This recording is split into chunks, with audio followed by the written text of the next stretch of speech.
Na segunda parte desta aula pública sobre o projeto Escola Sem Partido, o professor Edson Fazano responde a perguntas do público da Universidade Metodista em São Bernardo do Campo.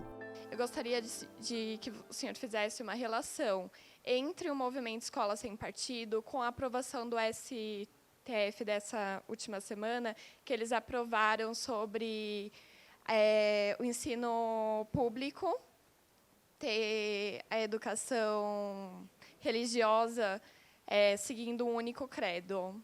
A ideia do ensino religioso no Brasil e na educação, portanto, é um problema histórico. Ele é debatido desde o início da República, quando houve a separação do Estado e da Igreja.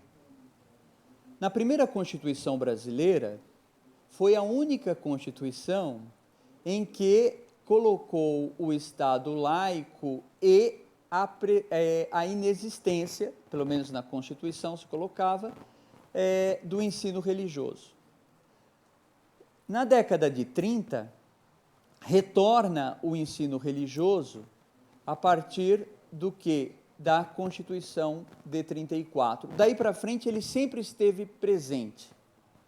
Agora, o que a sociedade debatia, e nós gostaríamos de ver a manifestação do Supremo, é que não fosse aprovado ou não fosse colocado a ideia de um credo específico para o ensino religioso.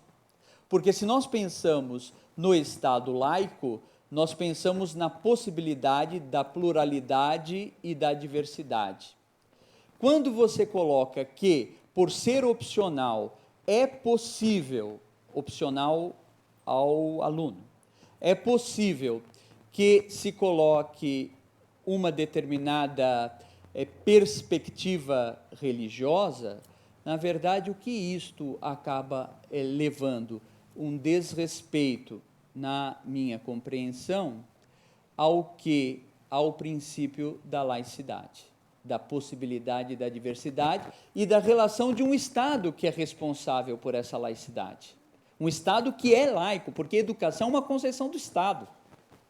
Mesmo a educação privada, a educação que ocorre numa instituição privada é concessão do Estado. Portanto, é de responsabilidade desse Estado a garantia da pluralidade. E não foi assim que o Supremo interpretou e que, de alguma forma,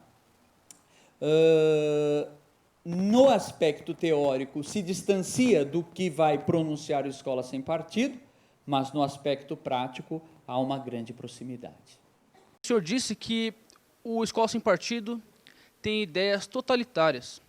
Só que eu queria fazer uma pergunta: como seria totalitário se na própria lei ele deixa especificamente claro que apoia a pluralidade de ideias, liberdade de crença, liberdade de ensino, ou seja, liberdade de cátedra, não de expressão, porque os professores não têm isso, eles têm liberdade de cátedra. Eu vou dizer assim, existe uma contradição, mas a contradição não está colocada na nossa identificação das questões totalitárias, está no próprio movimento, que ao mesmo tempo que diz pluralidade de ideias, ele diz determinados temas não se discute na escola. Ao mesmo tempo que ele fala sobre liberdade de cátedra, ele manda colocar nos seus projetos de lei um cartaz em cada sala de aula para que professores sejam denunciados caso eles tragam interpretações políticas de determinados contextos. Ora, isto não é nem liberdade de cátedra e muito menos pluralidade. Portanto, se declara uma coisa, esvazia-se a bandeira do que se declara com uma estratégia também profundamente totalitária.